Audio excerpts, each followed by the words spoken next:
नमस्कार। मेरी आत्मा आप सबकी आत्मा को नमस्कार कहती है और आप सबका मेरे संग जुड़ने का बहुत बहुत धन्यवाद।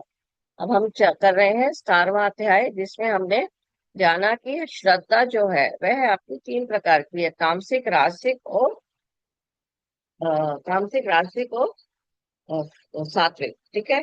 अब आपकी जो हमने तीन टाइप की श्रद्धा सीखी है, उसी में हमने ये समझा है कि हमारा जो जीवन है वो क्या है, इन तीन चीज से बंधा हुआ है। एक तो शरीर के साथ, जब हम पैदा हुए हैं तो हमारा ये शरीर है।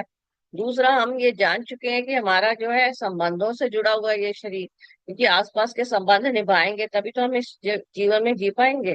फिर तीसरा हमारा किसके साथ जुड़ा हुआ है, तो तीसरा हमारा जुड़ा हुआ है इससे, प्रकृति से, जहाँ हम पैदा हुए हैं। राइट। तो उसके हिसाब से हमको तीन प्रकार की श्रद्धा बताई है, जिसमें हमें पहले भोजन की श्रद्धा बताई है कि अगर हम फ्रेश फूड निकाल के खा रहे हैं वो हमारे लिए ज्यादा सात्विक है, तो मतलब वो हमारी सात्विक श्रद्धा हो गई। थोड़ा सा अगर हम फूड में ही आपका बासी है और फूड में ही किसी का नुकसान करके है, वो आपका तामसिक हो गई श्रद्धा। तो श्रद्धा ही आपकी तीन प्रकार की है, जिसमें भोजन के प्रति उन्होंने बताई। अब हम बताएंगे वो आगे यज्ञ और तप के लिए। क्यों? ये जो हमारा तीन व्यवहार है, तीन वजह से हम जो जी रहे हैं, शरीर के लिए जी रहे हैं, उसके लिए हमें भोजन चाहिए। तो जैसे ही हमारा भोजन कंप्लीट होता है, अगर हमारा भोजन सही है, तो हमारा ऑटोमेटिकली अन्नमय कोश के लिए तो हम प्रोटेक्शन कर रहे हैं। तो अब हमें किसके लिए करना है? प्राणमय मनोमय कोश के लिए। राइट। क्योंकि हमेशा हमें करना क्या है, हमको अपने ये पांचों कोश जो हम जान चुके हैं हमारी बॉडी बनी हुई है, उनको हमें ठीक रखना है। जिससे जैसे कि हम ठीक रखेंगे, ऑटोमेटिकली हमारी बॉडी इंजॉय भी करेगी, प्लस हेल्थ भी रहेगी। राइट। तो उसके लिए हमारा सेकंड, उन्होंने उसके लिए उन्होंने हमें क्या बताया है कि किस टाइप का हमको भोजन करना चाहिए, फिर किस तरीके से हमको यह करना चाहिए, किस प्रकार से हमें दान करना चाहिए और किस प्रकार से हमें तप करना चाहिए। ये चार चीजें किस प्रकार से करना चाहिए, जिसमें हम भोजन कर चुके हैं। अब हमारे को नेक्स्ट श्लोकों में वो बता रहे हैं यज्ञ। और यज्ञ हम ऑलरेडी डिटेल में हमको बताया गया है कि जीवन ही एक यज्ञ है। मतलब आप जो कर्म कर रहे हैं मन, वाणी और शरीर से, वह क्या है? यज्ञ है। दोबारा देखिए, मन, वाणी और शरीर से। शरीर से आपने किसी को हिट किया, तामसिक किया, हो गया श्रद्धा। राइट। और ये तामसिक यज्ञ हो गया। राइट। और अगर आपका क्या है कि आप अगर किसी की हेल्प कर रहे हैं पर आपके अंदर, उसके अंदर क्या है, भाव अच्छा नहीं है, आप हेल्प कर रहे हैं किसी उसके लिए कि बेकार है, एवं ही है, कैसे क्या होता है ना, कई बार फोर्सफुली कह लीजिए, जैसे माँ बाप ने कह दिया और आपको हेल्प करनी पड़ गई, वो वाली आपकी श्रद्धा क्या हो जाएगी? तामसिक श्रद्धा। कि आपने यज्ञ तो किया, वो कर्म तो किया, तो और वो क्या हुआ कि बिना किसी श्रद्धा के लिए किया। जैसे कई बार श्राद्ध में भी कुछ लोग क्या करते हैं, मन से नहीं करते हैं। अगर मन से नहीं करना तो वो कृष्ण जी कह रहे हैं बेशक मत कीजिए, पर जब भी कीजिए वो दिल से भाव उठे। राइट। तो सिर्फ उसके लिए नहीं करिए। फिर दूसरा, दिखावे के लिए नहीं किए, वो राजसिक हो जाएगा। या मेरा लाभ हो रहा है उसके लिए नहीं कीजिए, वो भी राजसिक हो जाएगा। तो मतलब अगर कोई भाव ही नहीं है, या किसी का नुकसान करने के प्रति हो रहा है, अगर यह कर्म, यह क्या है आपका कर्म ही है ना, तो वो आपका क्या है? तामसिक है।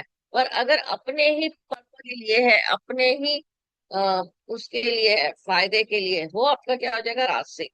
और एक है कि कर्तव्य समझ के आप कर रहे हैं, चाहे दूसरा तारीफ करे ना करे, वो आपका कैसा हो जाएगा? यज्ञ। वो आपका सात्विक हो जाएगा। मतलब तो हमारे यज्ञ में भी उन्होंने तीन प्रकार के यज्ञ बताए हैं, जो हमारे को डिटेल में ऑलरेडी ही उन्होंने पहले के चैप्टर्स में हमें कर्म योग के थ्रू बताया हुआ है।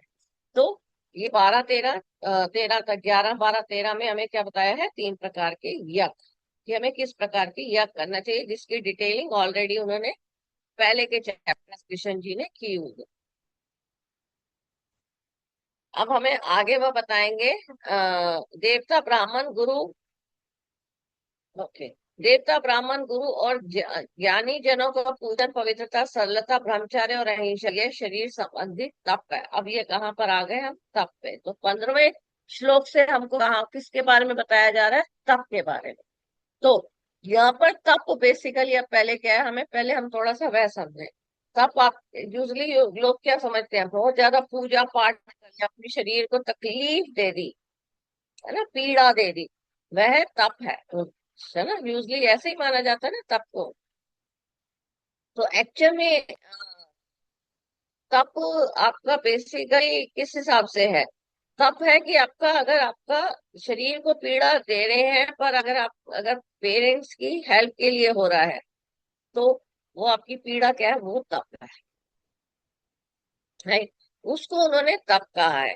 जैसे कि पेरेंट्स की तबीयत खराब है, उसमें आप उनकी हेल्प कर रहे हैं and all, तो वो जो पीड़ा, उसकी वजह से आपको भी थोड़ा बहुत पीड़ा हो रही है, या सॉरी तकलीफ हो रही है, उसको उन्होंने तप कहा है। तो यहाँ पर पिक्चर में क्या है, उन्होंने माता पिता को लिया, उसके बाद किसको लिया, शिक्षक को, क्योंकि जो हमें पढ़ा रहा है, नहीं। तो उन दोनों के लिए, फिर ब्राह्मणों के लिए एंड ऑल करके उन्होंने कहा है कि ये सब क्या है, आपके शरीर संबंधी तप है।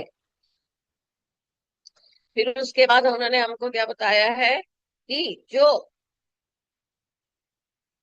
उद्वेग न करके प्रिय और हितकारक एवं यथार्थ भाषण है, तथा जो वेद शास्त्रों के पठन के एवं परमेश्वर के नाम जप का अभ्यास करता है, वह वाणी संबंधित तप है। तो यहाँ पर उन्होंने क्या बोला, यथार्थ भाषण। यथार्थ भाषण का मतलब क्या होता है, मन और इंद्रियों द्वारा जैसा अनुभव हुआ है वैसा करना। तो मन और इंद्रियों के द्वारा जैसा अनुभव हो रहा है वैसा करने का अर्थ क्या हुआ, कि अगर मेरा मन ही किसी का नुकसान करने का कर रहा है और मैंने उसका नुकसान कर दिया, तो वह तप है। पर अब वो तप आप ऑटोमेटिकली आप समझ रहे हैं वो किस में चला जाएगा, तामसिक में चला जाएगा, राइट। तो वो अब हमें बता रहे हैं कि आपका, मेरा को गुस्सा आया और मैंने सामने वाले को गुस्सा कर दिया, वो उसमें चला गया, तामसिक तप में चला गया, राइट। तो आपका इस प्रकार से उन्होंने तप बताया है कि तप किस प्रकार का है। यथार्थ, यथार्थ मतलब जैसा है वैसा, यथ प्लस अर्थ। अर्थ मतलब होता है जैसा है, अर्थ वैसा। तो जैसा है वैसा, इसको मैं डिटेल में अभी आगे हम देखते हैं, पहले इस श्लोक को पढ़ लें फिर आगे देखते हैं डिटेल में ना। उसके बाद मन की प्रसन्नता, शांत भाव करने का स्वभाव, मन की निग्रह, अंतः के भावों को भली भांति पवित्रता, इस प्रकार ये मन संबंधी तप है। तो अब हमारे पास तप मतलब बेसिकली क्या है, मन, वाणी और शरीर, ये हमारे तीन प्रकार के तप है। शरीर से किया हुआ, मन से किया हुआ तप, पहले उन्होंने शरीर के बारे में बताया, अब मन के बारे में बता रहे हैं, और वाणी के द्वारा किया हुआ तप। तो इसको अब हम डिटेल में देखते हैं, जिसको उन्होंने हमको अगले दो श्लोकों में भी बताया हुआ है कि ये सब क्या है, तो इसको हम डिटेल में देखते हैं। तो 16, 17, 18 तक उन्होंने क्या बताया हुआ, हमें तप के बारे में बताया हुआ है। तो इस सबको डिटेलिंग में हम देखते हैं क्या है। नौ, पहले हम समझते हैं यथार्थ का अर्थ कर। तो यथार्थ का अर्थ मतलब है वास्तविकता, मतलब सच्चाई। यथा प्लस अर्थ, जैसा है वैसा, ठीक है। तो मन और इंद्रियों के द्वारा जैसा मैंने फील किया, मैंने वैसा ही बिहेव कर दिया, उसको उन्होंने बोला यथार्थ भाषण, राइट ना। अब तप का अर्थ क्या है, मैंने आपको पहले बताया था, पीड़ा सहना, है ना। जो मन का संयम रखना, आपका पीड़ा सहना, उसको हम तप कहते हैं। पर एक्चुअल में तप क्या होता है, तप का मतलब होता है प्रकाश। सूर्य या अग्नि से जो उत्पन्न हुआ प्रकाश होता है, उसको तप कहते हैं। अब उसके एग्जाम्पल के लिए हमें महर्षि दयानंद जी ने क्या बताया, जैसे सोने में अगर अग्नि में डाल देते हैं सोने को, तो क्या होता है, वो तप रहा है सोना, सोना तप रहा है, पर उससे हो क्या रहा है, उसकी मैल दूर हो रही है, वो तप है, ठीक है। अगर आपने व्रत किया, पर आपने उस व्रत में आपके भाव ही ठीक नहीं था, वो तप नहीं कहलाएगा। अब जैसे सोना है, तो सोने की मैल को निकालने के लिए या उसको, उसी का रूप बदलने के लिए, सुंदर सुंदर गहने बनाने के लिए, उसको क्या किया जाता है, अग्नि में वो किया जाता है, जलाया जाता है, उसको उन्होंने तप कहा है,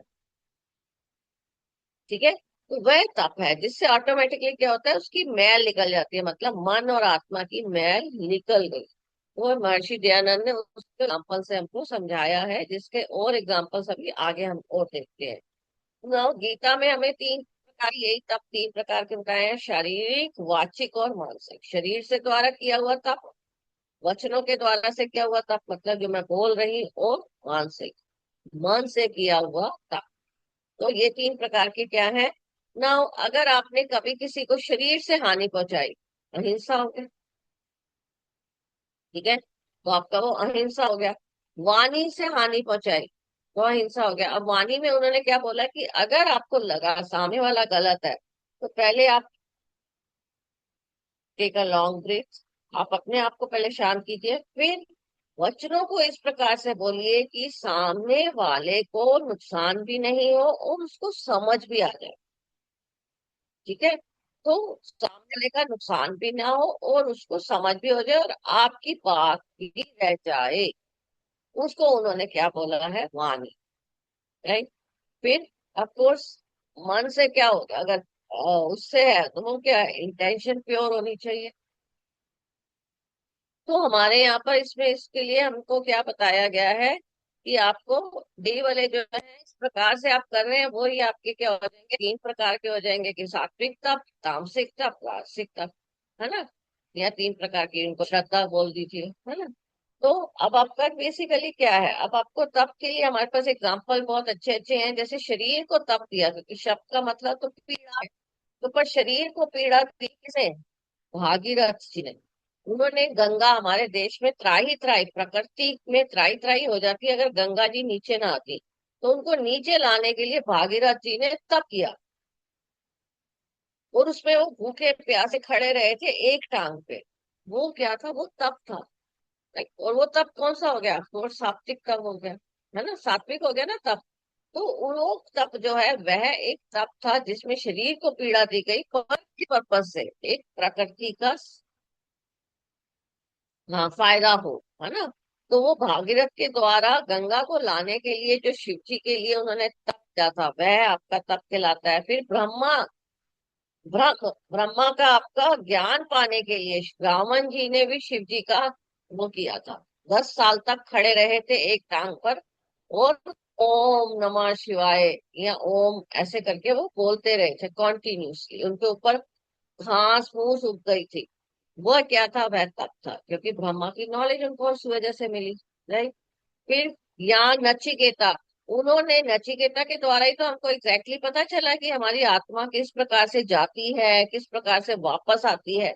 नचिकेता जी क्या थे, नचिकेता जी एक छोटे से बालक थे और वो यमराज जी से जाके आत्मा का राज पता लगा के लाए। राइट। नचिकेता की स्टोरी जो है, वो बालक जो है यमराज जी से राज पता लगा के आए थे आत्मा का। तो वो क्या था, वो तप थी। पहले जान भूखे प्यासे, फिर 3 दिन तक उनको वेट भी करनी पड़ी थी। तो नचिकेता जी की स्टोरी क्या थी, एक ऋषि थे, सॉरी, ये राजा थे, वो यज्ञ कर रहे थे जो नचिकेता के फादर थे। और वो यज्ञ में क्या था कि दान वान करना था। अभी दान भी बताएंगे कृष्ण जी किस प्रकार का होता है। यहाँ पर वो दान उस इसी स्टोरी के हिसाब से आपको दान भी समझ में आएगा, पहले मैं स्टोरी बता देती हूँ। तो जब हम दान पे आएंगे तब हम दान को देखेंगे कि वो दान क्यों गलत था। पर उसमें वो क्या था कि उसमें क्या था कि वो यज्ञ कर रहे थे और यज्ञ में उन्होंने दान किया। अब वो दान में क्या था कि उनको 1,000 गायें दान करनी है, कुछ कुछ दान करना है। तो यूजली दान में उन्होंने क्या किया, गायें तो दान की, पर वो गाय कौन सी थी जो ऑलरेडी दूध नहीं दे सकती, वो सारी गायें ढूंढ के ऋषियों को दे रहे थे। तो नचिकेता, उनके पुत्र जो थे, उनको वो अच्छा नहीं लगा, तो उन्होंने बोला कि ये ठीक नहीं कर रहे हैं। उन्होंने काफी समझाने की कोशिश की तो उन राजा को गुस्सा आ गया, तो उन्होंने बोला जा, तेरे को ही मैंने मौत को दंड दिया। तो नचिकेता जी ने कहा ठीक है, वो चले गए। वो गए यमराज जी के पास, तो यमराज जी ऑलरेडी वहां कक्ष में नहीं, अपने राज्य में नहीं थे। तो वो 3 दिन तक उनके द्वार पे बैठे रहे भूखे प्यासे। यमराज जी वापस आए तो उनको बहुत दुख लगा कि अरे इतना छोटा सा बालक और मेरे घर के बाहर 3 दिन से ऐसे ही बैठा हुआ है। तो उन्होंने उनसे पूछा कि भाई अब तुम 3 दिन तक भूखे रहे तो मैं तुम्हें 3 वरदान दूंगा। उन्होंने पहला वरदान तो यही मांगा कि मेरे पिता को एक तो उनका मतलब बुद्धि ठीक कीजिए, प्लस मैं वापस जाऊं तो मेरे पिता नाराज नहीं हो। राइट। दूसरा तो उन्होंने अग्नि के बारे में, जो हमारे यहाँ यज्ञ होता है हमेशा अग्नि के थ्रू ही होता है, इवन शादी भी हमारे यहाँ अग्नि के थ्रू होता है, वो भी नचिकेता जी की वजह से ही है। तो उन्होंने अग्नि का पूरा राज जाना था कि अग्नि हमारे लिए इम्पोर्टेंट है। हमें कृष्ण जी ने भी इन श्लोकों में था ना पिछले चैप्टर में कि अग्नि हमारे अंदर, क्यों? क्योंकि सूरज क्या है? अग्नि है ना। तो हमारे अंदर भी बॉडी क्या है? हमारी बॉडी की अग्नि, जो नाभि में अग्नि तत्व जल रहा है, अग्नि तत्व है, उसी की वजह से मेरी ये बॉडी चल रही है। तो अग्नि का महत्व जाना था नचिकेता जी ने। और तीसरा नचिकेता जी ने क्या जाना था? आत्मा का राज, कि आत्मा वापस कैसे आती है, जाती कैसे है, वो पूरी डिटेलिंग जो है आत्मा की, वो आपका मांडुक्य उपनिषद में वो पूरी डिटेलिंग है अग्नि की। और ये सारी स्टोरी के थ्रू पूरा डिटेलिंग है। तो वो जो तप था, वो क्या था? वो तप कहलाता था। तप। तो वो अगर अपने शरीर को, तप का मतलब क्या? पीड़ा देना। वो शरीर को जो पीड़ा दी उसको हम तप कहते हैं। अब मैंने अपने शरीर को पीड़ा दी, किसको दिखाने की वजह से, तो राजसिक हो गया। शरीर को पीड़ा दी किसी को पीड़ित करने के लिए ही, कि तू चली जाएगी, देख मैं अपने आप को मार रहा हूँ, तू मुझे छोड़कर मत जा। कई बार प्यार में ऐसे करते हैं ना लोग, अपने आप को मार रहे हैं या कुछ कर रहे हैं, या अपने आप को, मैं अपने आप को मार डालूंगा तेरे प्यार में। वह तामसिक तप है। ठीक है। तो तप आपका, आपके तीन प्रकार के उन्होंने इस तरीके से हमें बताया है। फिर उसके भगवान शिव जी ने अपने शिव जी से विवाह करने के लिए गोरा माँ ने बहुत घोर तप किया था, जिसको हमने ब्रह्मचारिणी रूप, अभी हमारे नवरात्रे चल ही रहे थे, तो उसमें शैलपुत्री है, फिर ब्रह्मचारिणी है। तो शैलपुत्री कौन थी? हिमालय की पुत्री, जैसे हम लोग हो गए। हम लोग क्या है? अगर पैदा होते हैं तो हम लोग शैलपुत्री, मतलब अपनी आइडेंटिटी नहीं है, इसलिए शैलपुत्री वहां बोला गया कि शैल मतलब होता है हिमालय, पर्वत की बिटिया। तो पहले हमारी आइडेंटिटी नहीं होता ना, उनकी बिटिया हुई है, उस राजेश की बिटिया हुई है, राजेश का बेटा हुआ है, तो हम किसी की आइडेंटिटी के थ्रू इस धरती पे आते हैं। तो किसी की आइडेंटिटी के थ्रू आए। फिर ब्रह्मचारिणी क्या है? कि जो हमारा ये जीवन चल रहा होता है, क्योंकि हम अपने माँ बाप के अंडर रह के अपना ये जीवन व्यतीत करते हैं, उसको ब्रह्मचारिणी कहता है, कहा जाता है। जिसमें हमारी शादी नहीं हुई है, हम उनके अंडर हैं, पर हम अपने आप को शिक्षित कर रहे हैं और। तो वो वाला जो टाइम था, वो हमारा गोरा माँ ने क्या किया था? एक जंगल में जाके तप करा था कि मेरा शिव जी से विवाह हो। तो वह एक तप था, क्योंकि वो शिव जी को प्राप्त करना चाहते थे, क्योंकि शिव जी क्या है? जो इस पूरे ब्रह्मांड के आपके यहाँ पर थर्ड आई है एक्चुअल में ना, देखा जाए तो थर्ड आई से भी ऊपर इनफैक्ट सहस्त्रधारा चक्र पे है ना। तो उसको उन्होंने हमको क्या बोला? उसको तप का, कि वो उन्होंने किया। तो हमारे यहाँ क्या है, हर स्टोरी या हर त्योहार जो है पर्पस है, जिससे उसको बताया जाता है। तो ये सब क्या है? तप है, जो आपके शरीर को अगर पीड़ा दी पर किसी पर्पस के लिए दी, वह आपका तप कहलाता है। तो इस प्रकार हमको तीन प्रकार के तप कहे: शारीरिक, मानसिक और वचन के तप। राइट। और उसी में ही वो क्या है? सात्विक, तामसिक या राजसिक। तो इस प्रकार हमने तप जाना। अब कल हम जानेंगे दान के बारे में। बहुत बहुत धन्यवाद।